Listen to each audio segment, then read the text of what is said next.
Hey everybody, how are you doing? This is Kirsten here. Thank you so much for joining me today for this new episode of A Better Way with Kirsten podcast.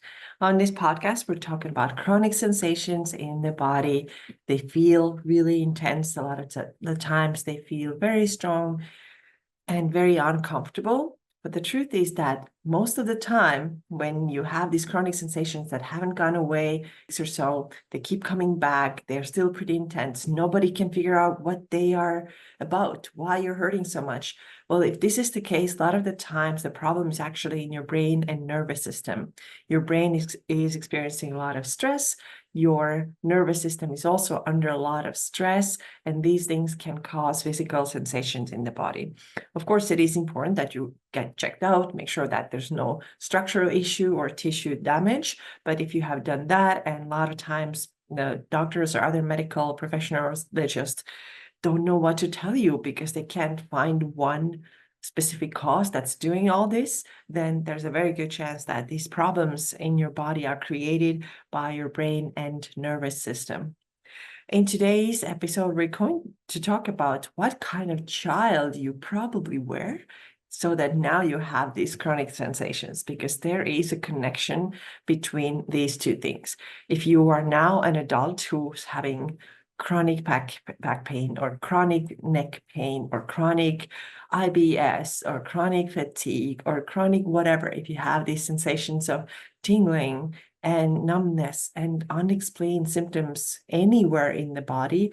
I've had them even like in my teeth and in my gums after, I know that there's nothing wrong with my teeth because I had just gotten everything done. So it was a mystery, like, what is this? But yes, literally these pains can come up anywhere in the body.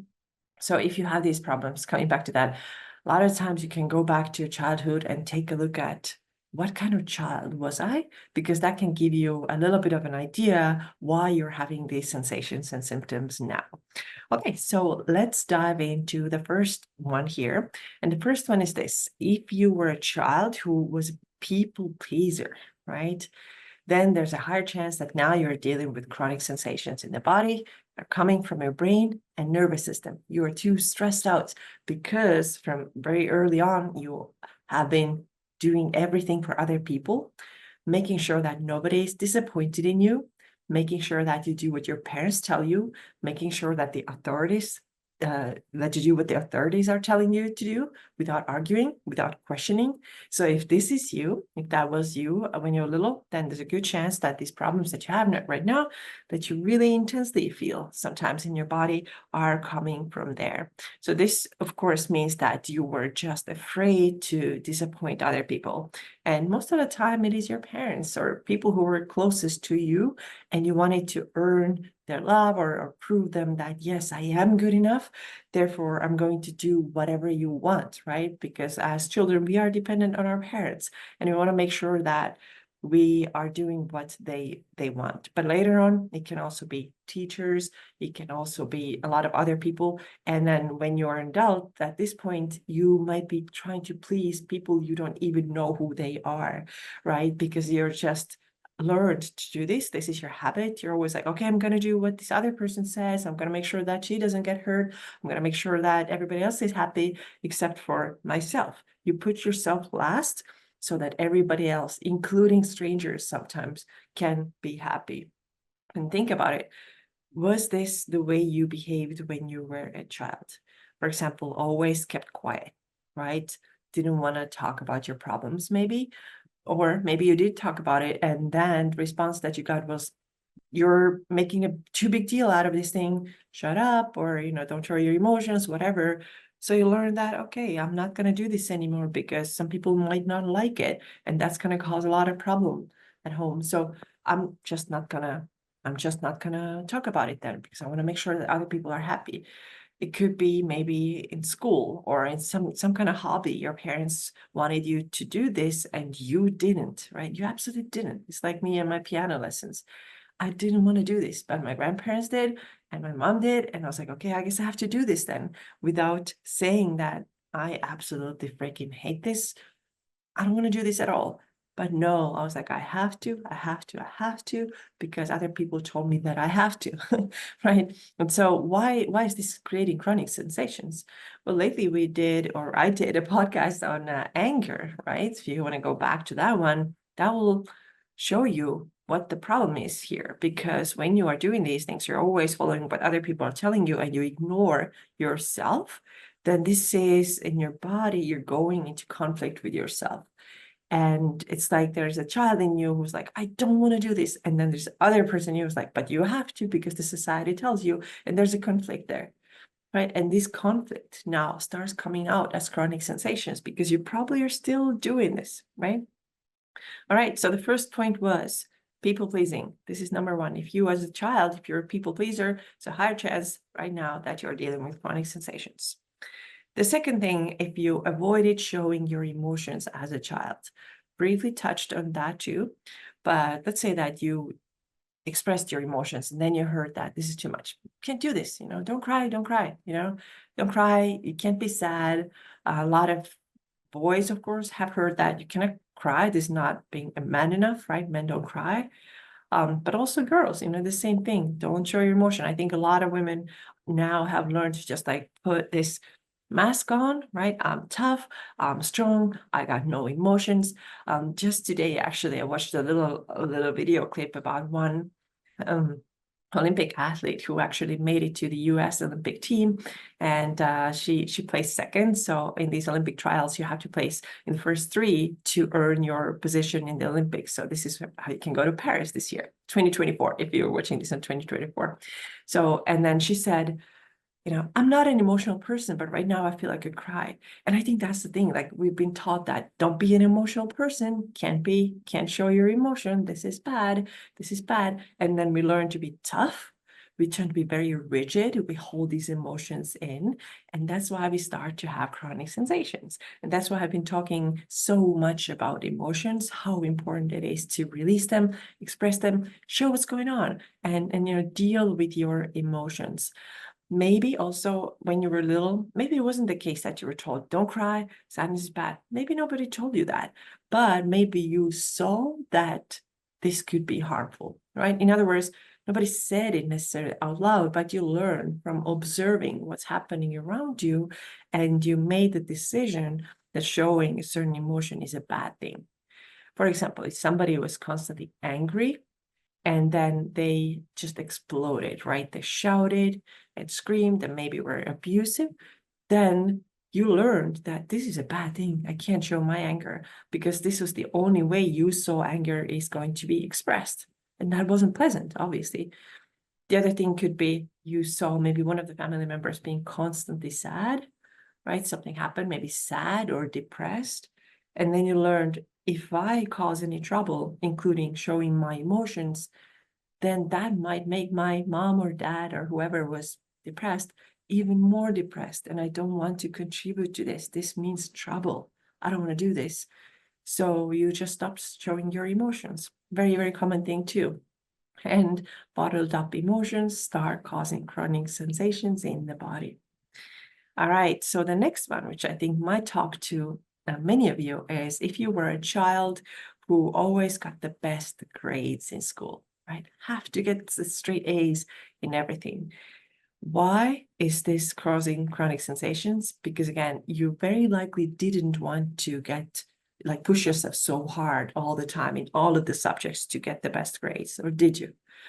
I'm guessing that you didn't. And I know for me, this is absolutely true. I did not care for math or science. I just didn't, but I had to because the school curriculum said so, because the parents said so. I always heard how important education is, and I just forced myself to do it. I still remember how I was sitting after school, with one of my best friends, getting tutoring from her in math, like sitting hours and hours. I can literally right now even see it in my mind's eye when I think about it. I was sitting there trying to understand this freaking thing that I had zero interest in. Zero interest in. I did not want to do this. If it were up to me, what I would have wanted to do more of at school was more PE classes, anything except for skiing. I was like, let's go. I love it. Make me run, play volleyball, basketball, gymnastics, I just love this stuff. Let's go. The other thing, I wanted to learn more languages. I was in a very, very small town. I grew up in a very, very small town. We didn't have like a lot of languages, but I still learned like 3 in high school. So I was like, I want more of that. This is fun. I love this stuff. And I was good at this stuff, and I really enjoyed it. But no, I had to deal with some things that I didn't want to do, like science and math, and I had no interest in it. I knew that the second I closed my high school, doors after graduation, I'm done. I'm never going to use these things anymore. But at that time, I had to push myself because I thought that if I don't get the best grades possible, then I'm bad, I'm failure, I'm letting others down. And this was a no for me. No, I can't do this. So I absolutely forced myself, forced until I got at least like decent grades in those subjects that I didn't like at all. And now looking back, I can see how angry I was, but I didn't really express it because I thought that I have to push myself, that I have to. And right now I'm thinking how much better it would be if we could support the things that kids are actually interested in, instead of forcing everybody follow the same curriculum, the same pattern, just because that takes away a kid's individuality, their own opportunity to express what they want to do, explore what their interests are. It just puts us on this straight path that everybody's supposed to follow. And what it creates is that in a lot of kids, it creates a lot of resistance. And that was me too. Like I said several times, I hated it, like capital H, hated it. And I still thought that I have to do this. Of course, now there's some other kids who are like, yeah, I hate that too. I'm not going to put all this effort into it. I'm just going to get through it barely if needed, and I'm going to focus on things that I really like. And I wish I had that attitude too, but this was not an option for me. It was like, I have to get that good grade. And looking back, there's no other reason than just somebody else wanted me to get this good grade, right? I had zero interest in it. So this is to show you how, again, I created a lot of internal conflict, having to get those perfect grades, as perfect as possible. Internal conflict, because this is not what I truly wanted. And it's not that we only do it in childhood. We continue to do this into adulthood too, right? We do the things just because we were told to do, a lot of times without questioning. Isn't that true? And I just want you to become more like, I'm going to start questioning this stuff. I'm going to start listening to my gut more. I'm going to stop asking like 7 million people what they think. And I'm going to do what feels right for me. And if I'm so afraid that I'm going to possibly make a mistake, well, so what? We're human. If we do make a mistake, that was a mistake. And then we learn from it. And then we move on, right? So perfectionism, again, right? Like I can't make mistakes. This is a big problem. This is why we have these chronic sensations. We have to get like a little bit more relaxed about things that we do and how we live our lives. Okay. And then I want to talk about one more thing that was common for you probably when you were a child, and if you now have these chronic sensations, is that you just felt a lot of shame about yourself, right? And this could look like in different ways. One of them is body language and posture and all that. So let's say that your posture was always poor. Shoulders were rolled forward. Maybe you're always looking down when talking to people. Had a hard time looking people in their eyes. For me, this was a problem even up until my early 30s. It was really hard. And before that, it was even harder. I just couldn't look people in their eyes. So poor posture, oftentimes feeling like it's safer to go and hide so that I don't have to be seen, right? Because what being seen might equal is judgment. And we're really afraid of that judgment. Oh no, what if I'm going to be judged by just because of like who I am, because I feel deep inside that I'm not good enough, I'm not worthy and not valuable. So therefore this fear, like, okay, I have to go hide. I'm just so full of shame. And then as children, we didn't know that there's the word shame, like this is what's going on. But I think now as adults, we can understand that this is what it really is. We're just so ashamed of who we are that we just wanted to go hide, not be seen. And this is a big, big thing. Like shame is huge contributor to our chronic sensations. And in my upcoming course, which is coming out mid-July, I am talking about shame a lot. There's a whole module on that topic. And how to work with shame if you have a lot of it in you. And I'm pretty sure that you do if you have these chronic sensations, how we can work with shame and reject it and teach our brains new patterns of thinking so that we can raise our self-worth, become more confident, and together with that, the symptoms also start to fade away.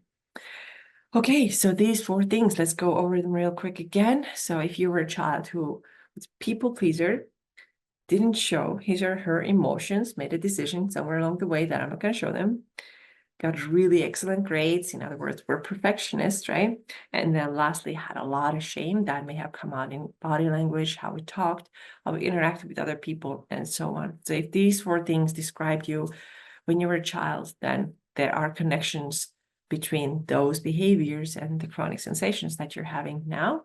And it's important that we get to work on all these things, that we stop people pleasing everybody, that we start expressing our emotions. Go back to several episodes in this podcast, recent ones, and see I talk about it a lot. When it comes to grades, of course, we don't have to get good grades anymore, but we can let go of perfectionism. And in our minds, we could be like, okay, C+ or C effort is enough. I don't have to get like A+ all the time with everything in life. And then lastly, getting rid of that shame, kind of building more confidence and self-trust, and the shame will start to leave and the sensations together with it. All right, one last thing that I want to mention is this. If you don't have my Strong and Sensitive course yet, I highly recommend that you get it. This course is for people who have TMS or are highly sensitive people. And this program puts together 2 things. There are mindset tools for recovering from these chronic sensations and also workouts. Why workouts? Because strength training is important. And I know that a lot of people have been avoiding these things, like, lifting weights or even just working out with body weight because their body has been in so much pain. But because the pain is not coming from a tissue damage, as we already know, you actually should start challenging yourself and start moving your body. So I have put together these workouts too. If you're new here and you don't know why I'm doing this, then I have been a personal trainer for 10 years now. I've been in the fitness industry for a very long time. And now I have plenty of knowledge about TMS too. And I think that this movement piece is something that's really missing from a lot of people's lives who actually have these chronic sensations, and it would really help them to get better, to build up the courage to start training again, and that way they can show their brains that they're actually totally fine, there's no problem, and then we'll start getting better from that. So this is all I have for you today. Thank you so much for being here with me today, and I'll see you again in the next episode. Take care.